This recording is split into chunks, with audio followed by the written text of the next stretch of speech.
Hi, in this video we're going to be talking about section 10.4, finishing it off, part 2 of 2. This is going to cover the area between two polar functions and polar arc length.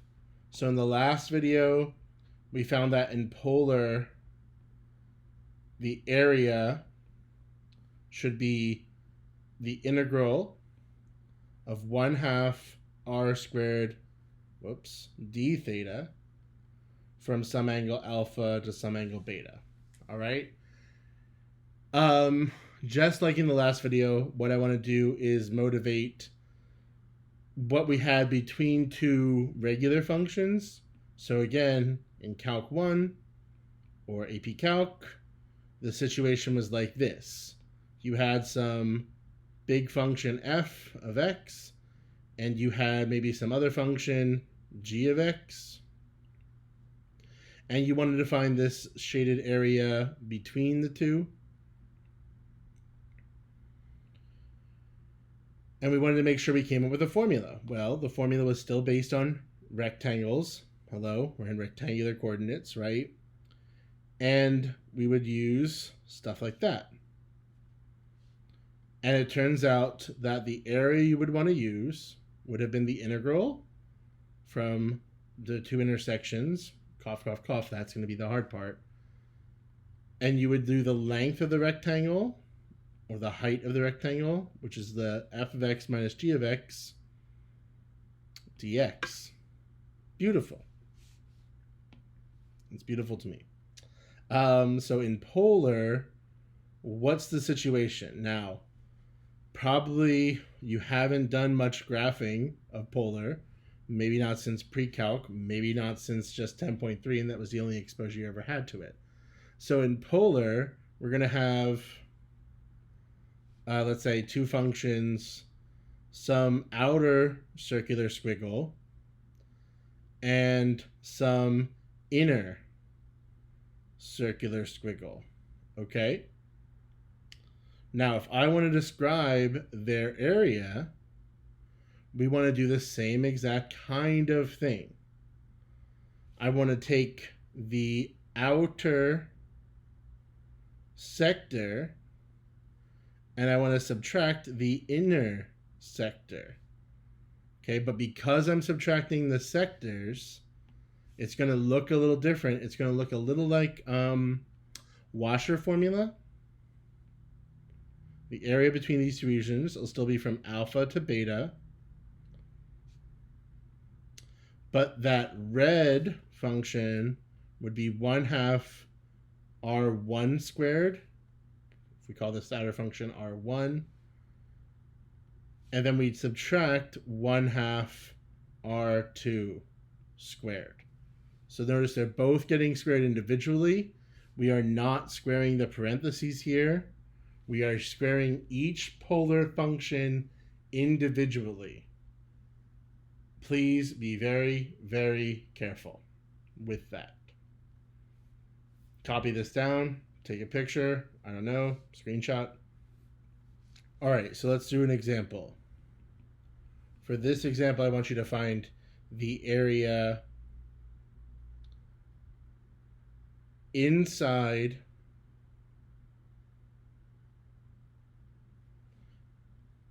r equals r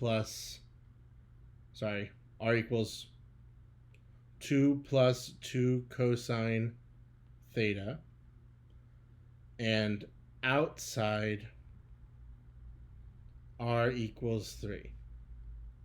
We could just say between, but that's going to be confusing once you look at this graph.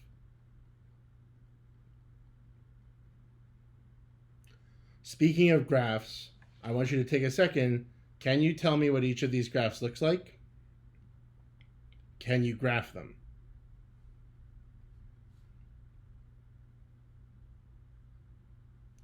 We need to. We kind of need to be able to do this.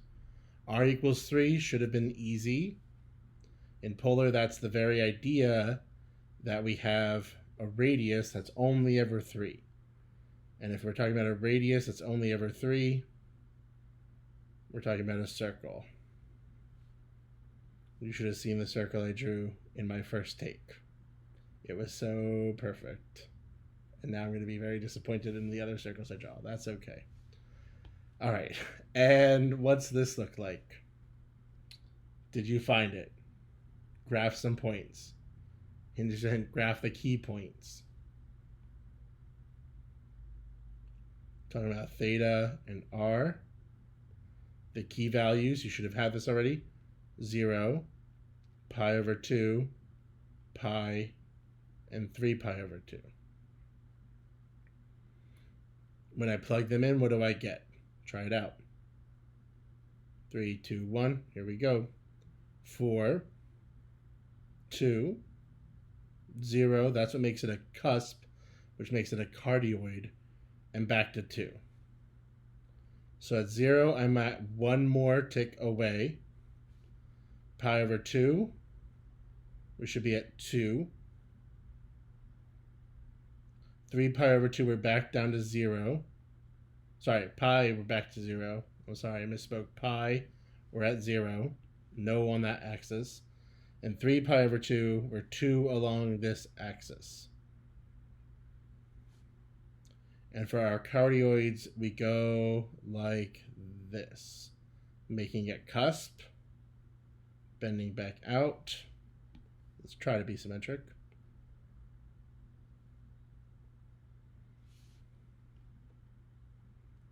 So we're talking about inside the lemmason, the cardioid, and outside the circle. It's this very thin sliver here. If it helps you, you can always do the cross-check idea. Make one of those vertical lines. That's inside. And then outside the circle, we're talking about that little pattern there. Okay. Those hash marks can help students who have a struggle seeing what's inside, what's outside. The problems will always explain. The problems will always try to explain what's going on, because visually it can be hard. So this picture is not symmetric at all.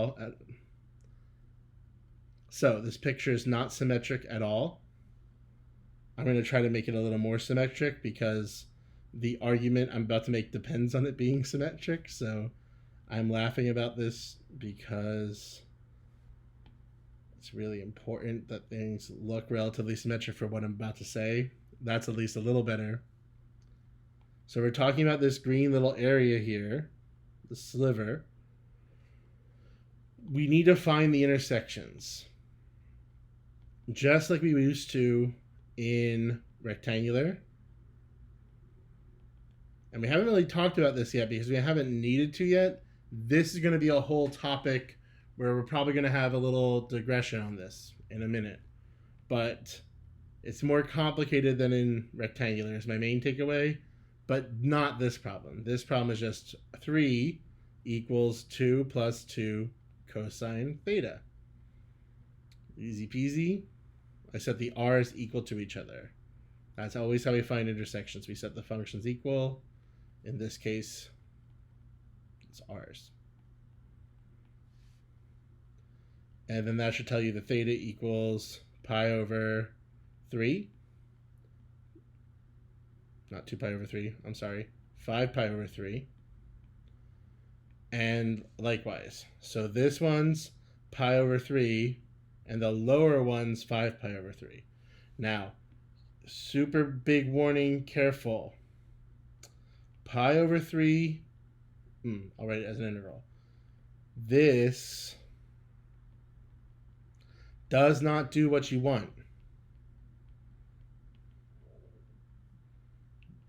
Does not get the correct area.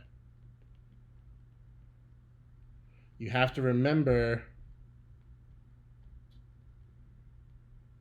it'll be a counterclockwise rotation. So those bounds don't go the correct way. Those bounds would go, I'll draw it with the laser pointer, all the way around here, which is very much the area we don't want. So some students have the bright idea, I'll just switch it. No, switching the bounds like putting 5 pi over 3 down here, only will switch the sign of the integral. That rule is always true for any integral. So what can we do? We can either change the bounds, so change bounds to negative angles, but that requires a little more thinking.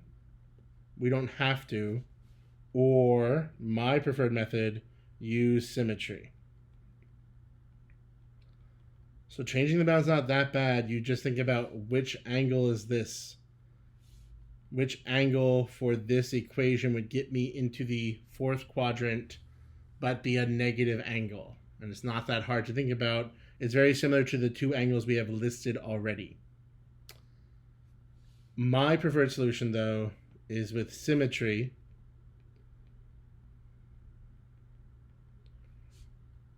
So if I take this from 0 to pi over 3, what's that going to cover? That will do this slice and then going around here. So this is going to cover only 1/2 of the total area we need. And we still want to do the outside radius, the outside sector, that idea again, which is the limaçon, minus the inside sector.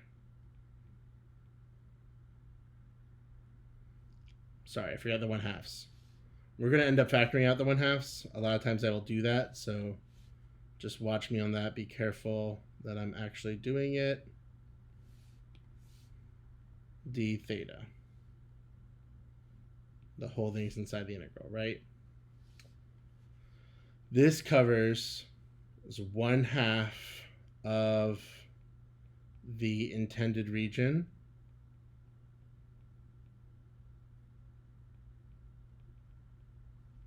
So we need to double it. I'm going to shrink what I have so far. Presto changeo. So we're going to double that. So the area we want is twice this integral. I'm going to write it out nicely this time. 1/2 the outside function, the outside circle, the outside polar curve, minus 1/2 the inside function squared.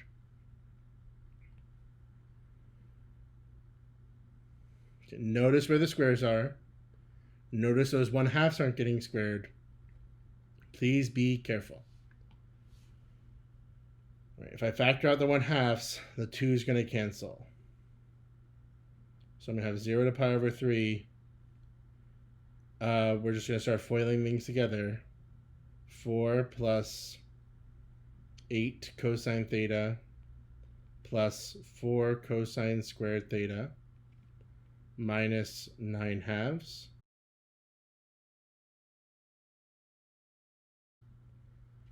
Whoa. And you should be able to take it from here. You should be able to do this quite nicely. What you're going to get is 9√3 over 2 minus pi. Okay, so there's a way to check your work.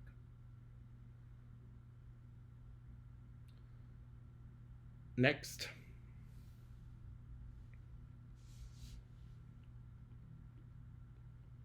Example.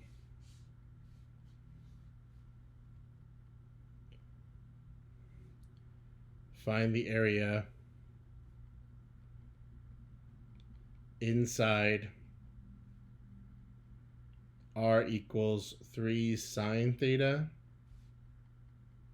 and outside r equals 1 plus sine theta. So I want you to pause the video right now, try this out, see what you get, and come back. and make sure my solution matches yours. You're going to graph these two functions, you're going to find the intersections, and you're going to try to use symmetry to discuss what's going on, ideally. Symmetry is going to help us avoid some issues. Again, I promise you that's coming. All right, here I go. Pause the video. Here's your last chance. 3, 2, 1. Okay, so the book is nicer than me. It tells you the first function is a circle. This guy I'm going to graph in blue. That's a circle. It's just sine with nothing added. 3 is the diameter of the circle. And because it's sine, we're along the y-axis. So we're talking about a circle between these 2 points. It's too tiny. So we're talking about a circle with radius like 1/2, 1.5, 1.5, something like that. And we're going to be inside that circle. We're going to be outside this limacon, this cardioid. And that cardioid, I'll just be nice and do this table one more time. Here's how I get my key values. 0, pi over 2, pi, 3 pi over 2. We're getting 1. We're getting, sorry, freaked out. 1, 2, still 1, and back down to 0. So what makes it a cardioid? So I'm going to graph 0. It's 1 out here. At pi over 2, we're at 2. Back down to 1. Out there. And then to 0. Radiating up, down, cusp, making a heart shape. Oh, that's pretty good. So inside the circle, outside the cardioid, we're talking about this region. Hopefully that makes sense. Hopefully we agree at the situation we're looking at. So it's not like the words inside and outside tells me what's going to be the outermost function, what's the innermost function. Again, draw some of these angles here and you'll see what I'm talking about. If we pictured this slice of pie, I'm drawing in black here. What's the inside, what's the outside radius of that?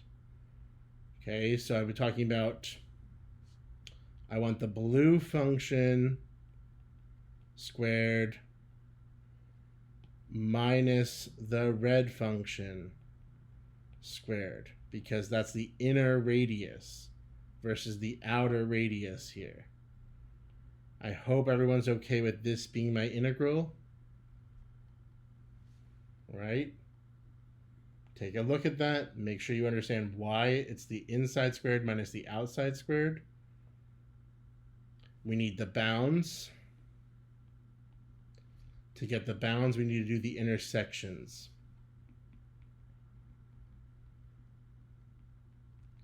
Now here's where something interesting is going on, but I'm going to hold off into the end. So leave some space if you're just following along. Leave some space at the bottom of this work.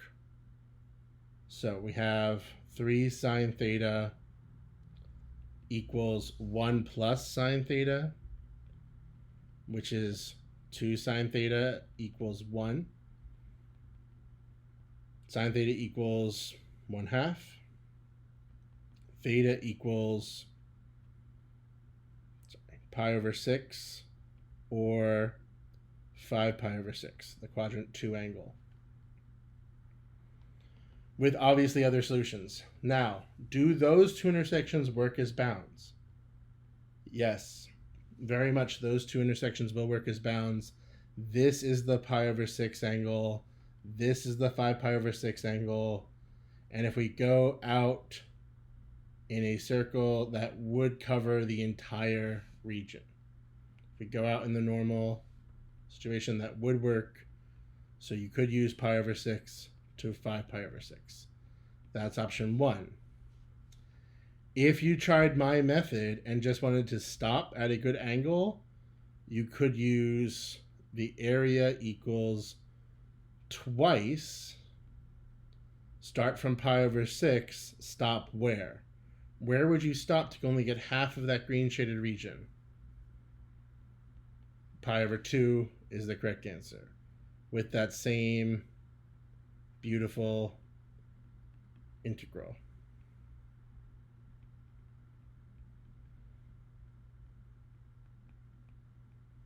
Please practice your math here. Try it out. Multiple double angle formulas.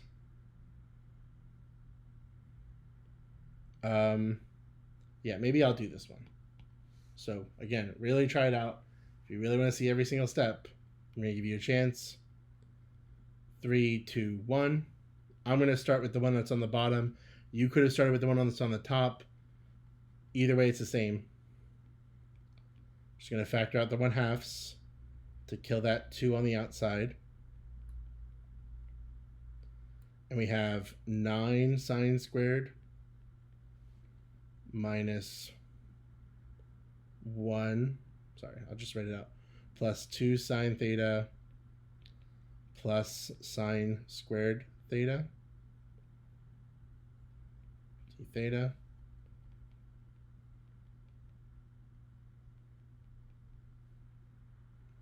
eight sine squared theta minus 2 sine theta minus 1, pi over 6 to pi over 2. It's getting annoying to write. So if I do 1/2 times 8, that's going to be 4. 1 plus, sorry, for sine it's minus. 1 minus cosine 2 theta. I double checked, did you?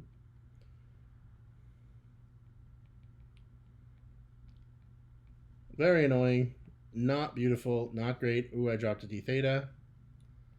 I'm going to shrink this stuff. Through the magic of editing, we have a smaller thing to work with. Pi over 6, pi over 2. Oops. One last push here, everybody. If I simplified that correctly, I would get 3 minus 4 cosine 2 theta minus 2 sine theta d theta.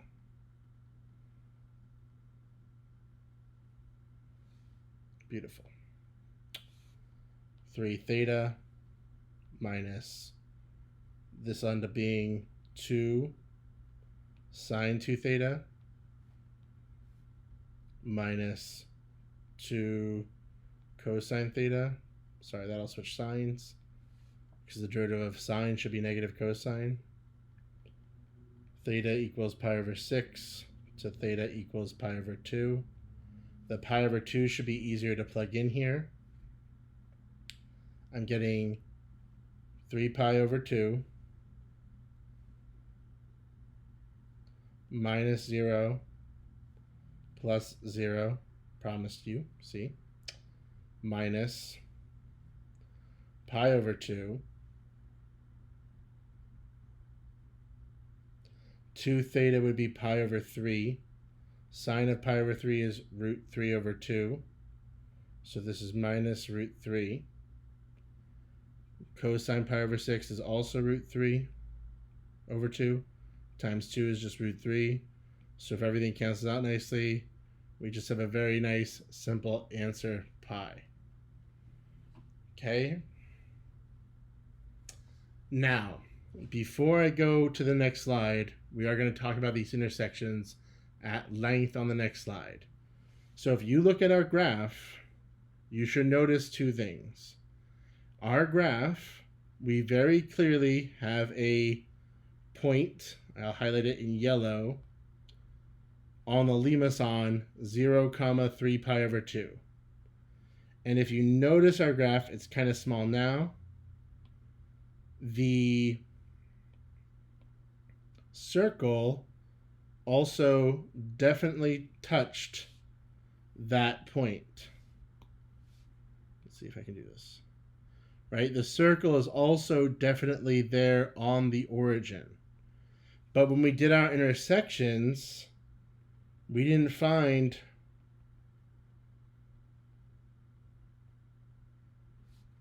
theta equals 3 pi over 2.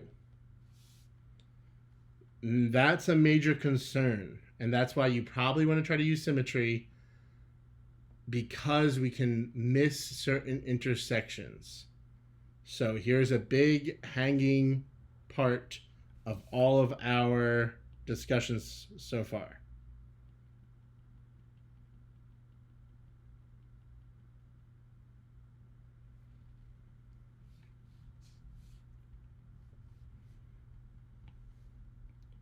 A big warning. Because polar points are not unique.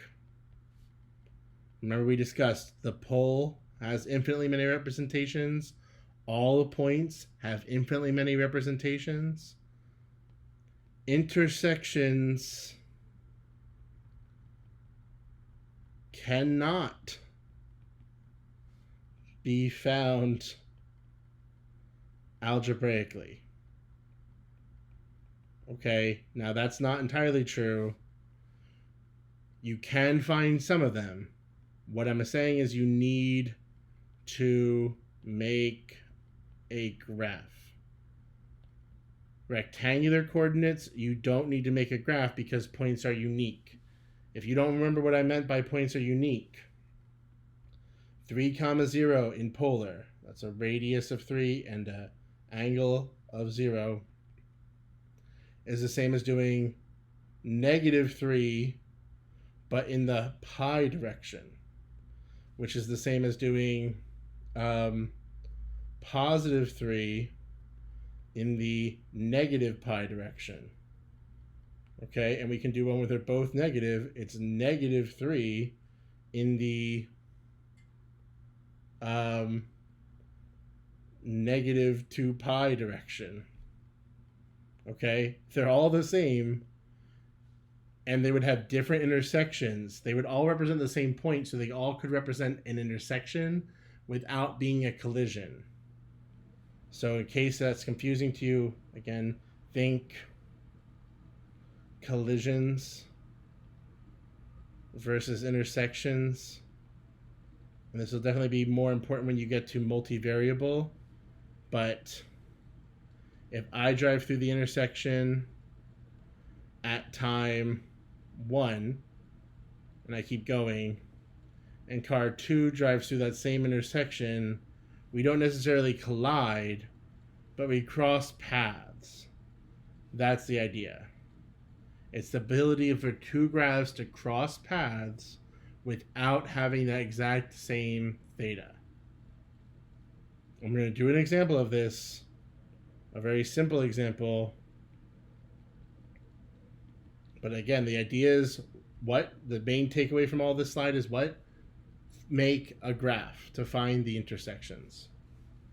So let's talk about r equals 1/2 and r equals cosine 2 theta.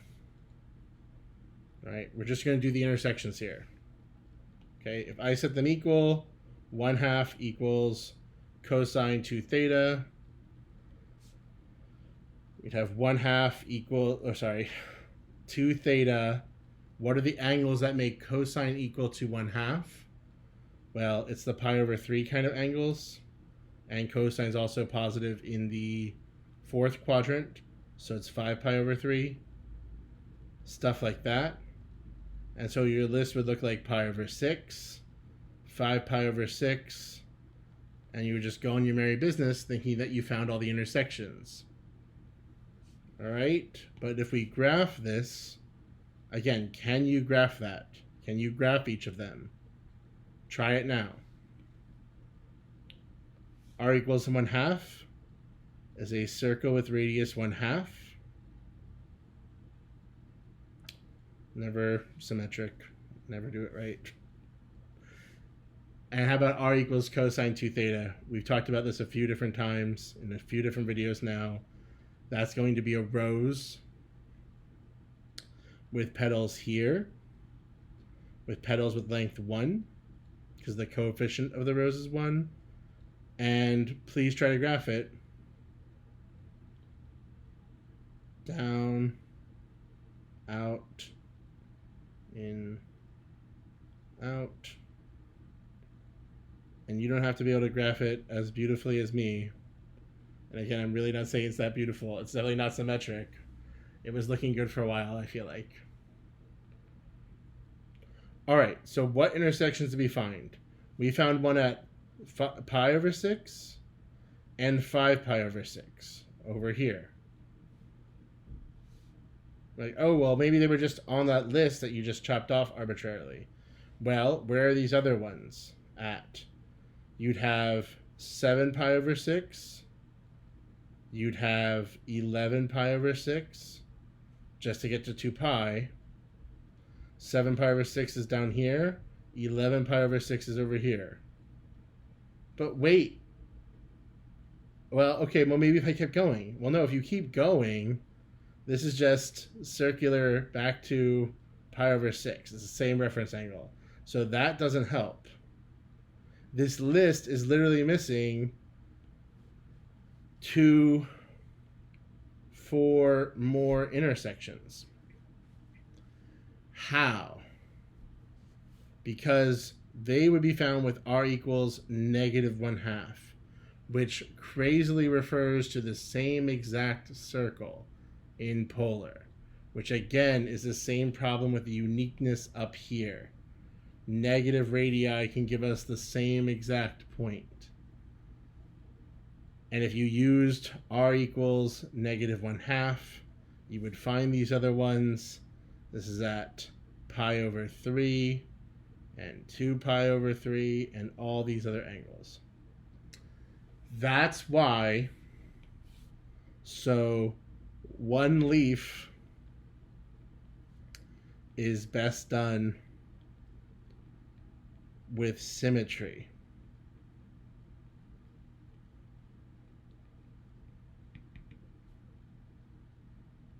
Because you're not going to be finding necessarily all the intersections you want.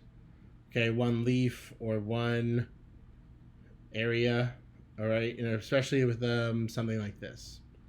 Please try to use symmetry as much as possible to avoid these intersections issues. Okay, symmetry avoids finding multiple intersections. That's the goal. End of the area discussion. There's plenty of problems to practice. Here we go. Polar arc length. There's a very brief discussion. Just like with parametric arc length, you're going to need a calculator to do almost any of these problems in a useful way. So, a lot like tangent lines, this is mostly talking about basing it off parametric arc length.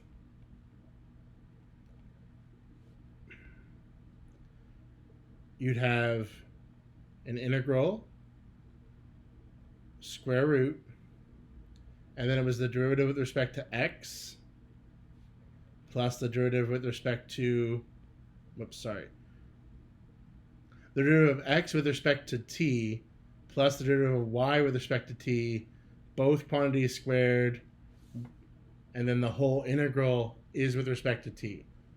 In polar, we could parameterize.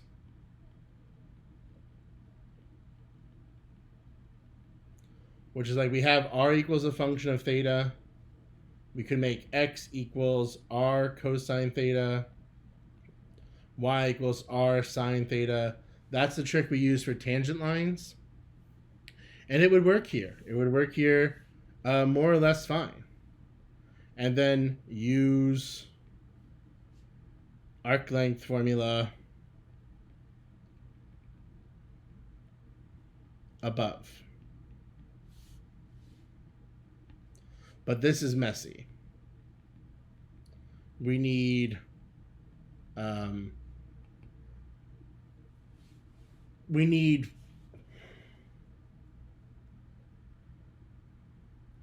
we need the product rule a lot, right? Because we have all these functions messing around. So instead, and if you want to see a proof of this, the book goes into detail of how you would get this proof. But this simplifies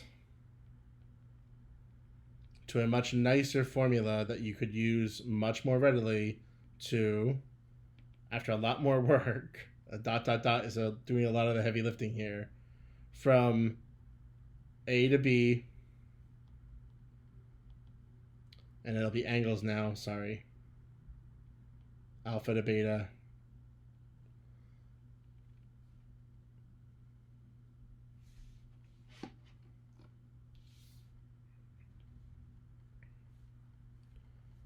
so how messy,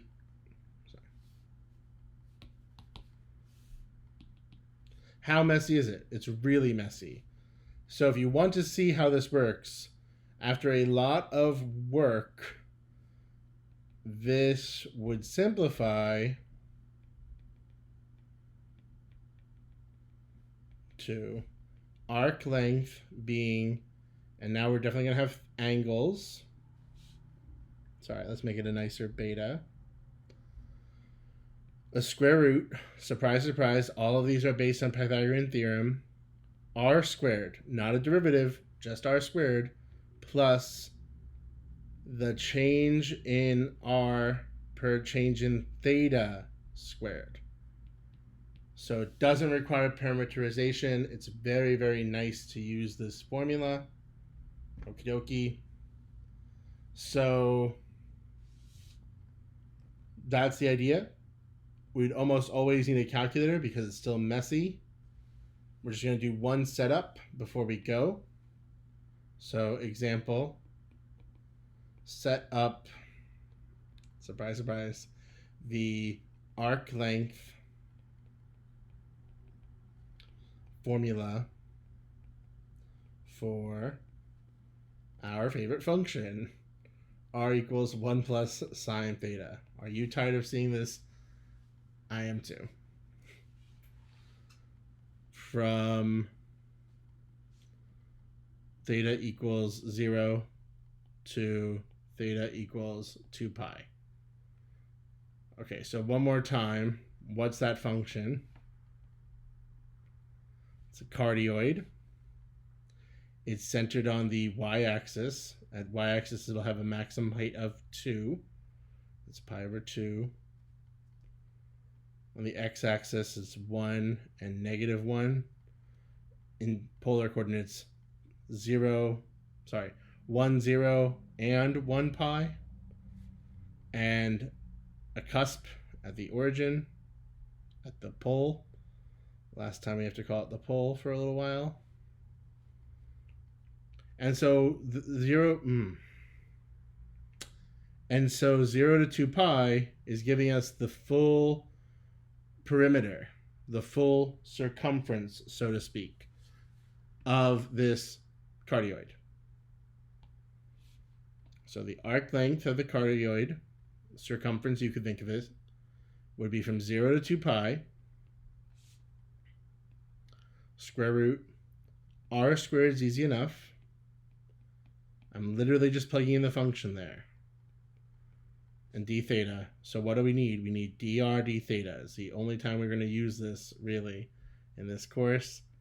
It's just cosine. We're just taking the derivative with respect to cosine.